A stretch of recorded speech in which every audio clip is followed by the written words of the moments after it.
Personally, one of my favorite additions ever throughout the entirety of One Piece was the idea of the supernovas.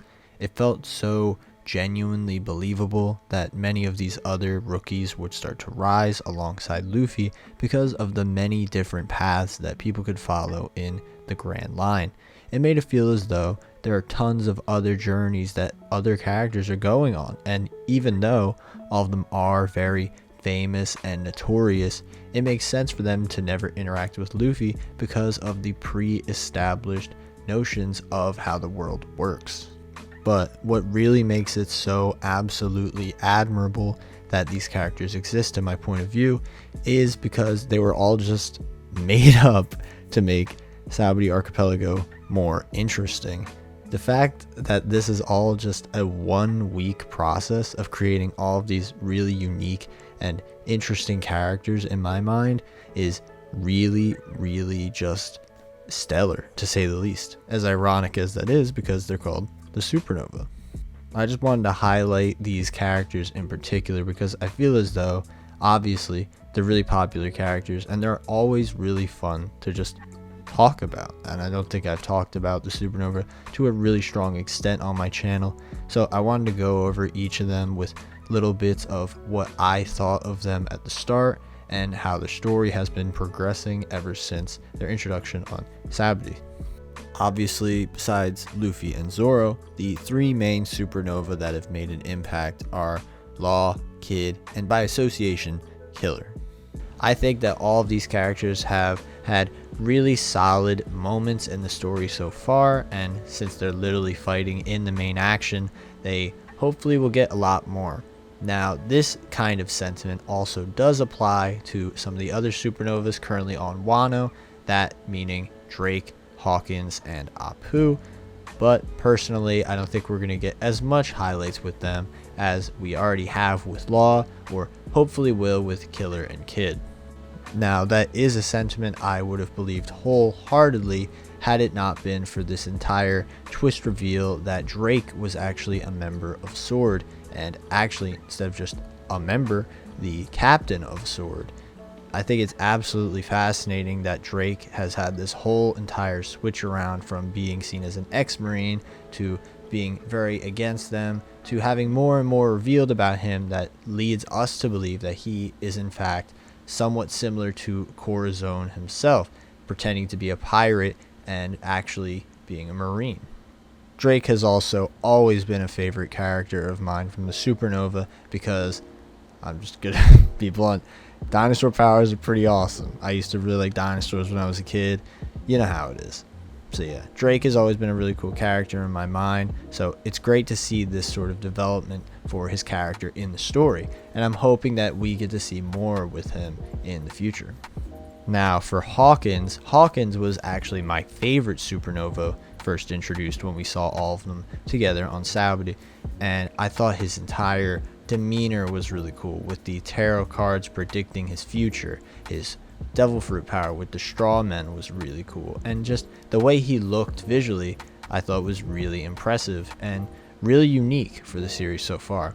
So I'm not gonna lie though, Hawkins has not really made me that invested in him currently on Wano.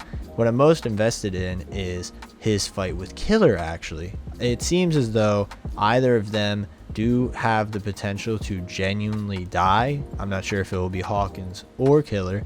Hawkins' death would show that the odds weren't always something he should believe in, and Killer's would sort of confirm the opposite, where he shouldn't try to go and defy the odds if he's not physically able to do so.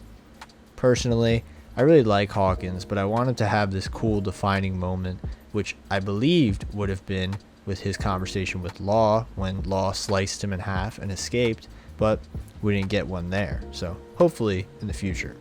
And now the last character to discuss is Apu, and I'm not gonna lie, I really have liked Apu's kind of malicious, evil involvement with the arc. He reminds me a lot of how other characters like Perospero are depicted so far through the story as acting very traitorous and basically like a degenerate throughout most of his stuff.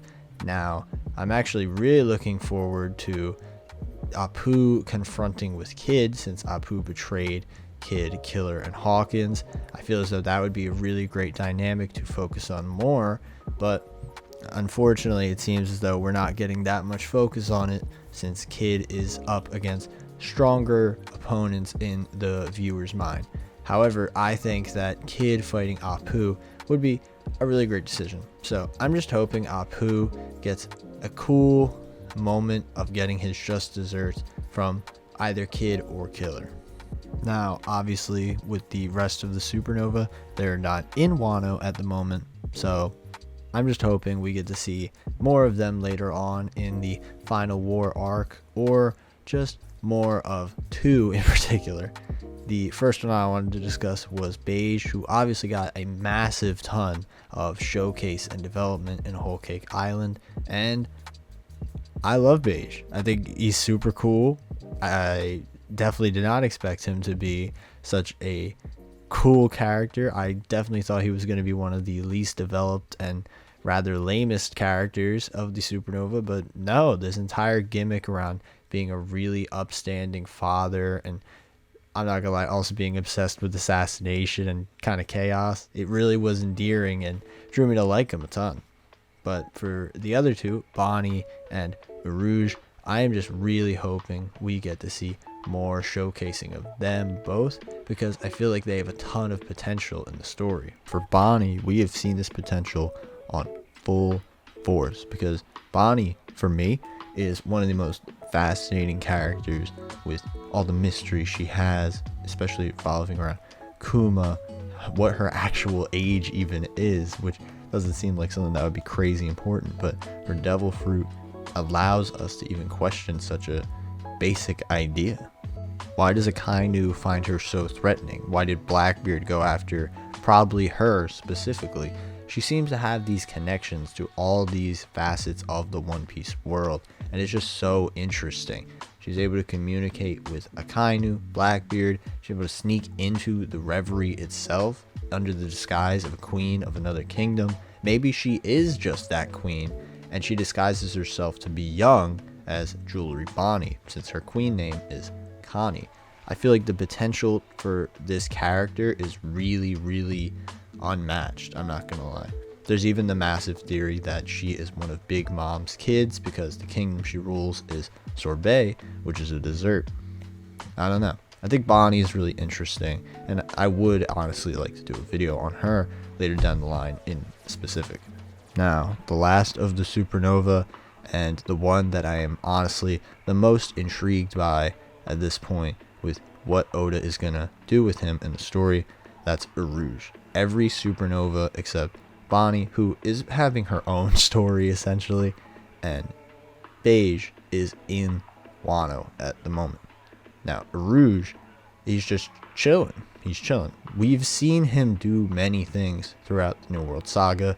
Specifically, we heard that he took down Snack, which was a really solid level kind of comparison to his power to Luffy. And we've also seen that he was there when Kaido jumped off and eventually kidnapped Kid, Killer, Hawkins, and Apu. Now, personally, I was never a huge fan of Rouge at the start, but the more I learn about him, the more I'm just wondering, what is this guy capable of? Now, for me, I feel like the perfect time to introduce Rouge into the story and into a connection with Luffy would probably be Elbaf, because Wano is way too far in for anything to continue for adding new Supernova. I feel like some new characters will definitely show up in Wano, but the Supernova, I don't think so. Now, having Rouge in Elbaf or a later arc in the story, hopefully not too late in the story though, you know what I mean, would allow for him to get some much needed time in the spotlight to allow us to really get a grip on his character and who he is, his ambitions, goals, all that kind of stuff that makes us really invested in the characters, you know, in One Piece. Overall, I just really enjoy the concept of the Supernova and the absolute kind of guts you need to really just integrate these characters in a week and somehow turn them into series defining, incredibly important characters in the grand narrative of the story. some characters on the same level as characters planned ever since Oda was a kid, like Big Mom and Kaido, who were originally just 2 of the 4 villains of the story.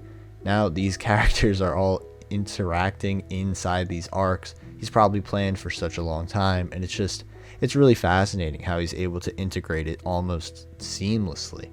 Very, very impressive as someone who is attempting to be a writer of some kind. And yeah, those are my thoughts on the Supernova. I think obviously ton of potential, and they have lived up to much of the hype that Oda has given them. So I'm really happy they're in the series. I'm curious, what's your favorite Supernova? I said earlier, mine were probably Hawkins and Drake on first appearance, but Law is so goated. Luffy and Zoro are obviously goated, but besides Luffy, Zoro, Law, and Kid, who is your favorite? Because I feel like that's eliminates the usual top contenders. With that, hope you enjoyed the video, and have a good one.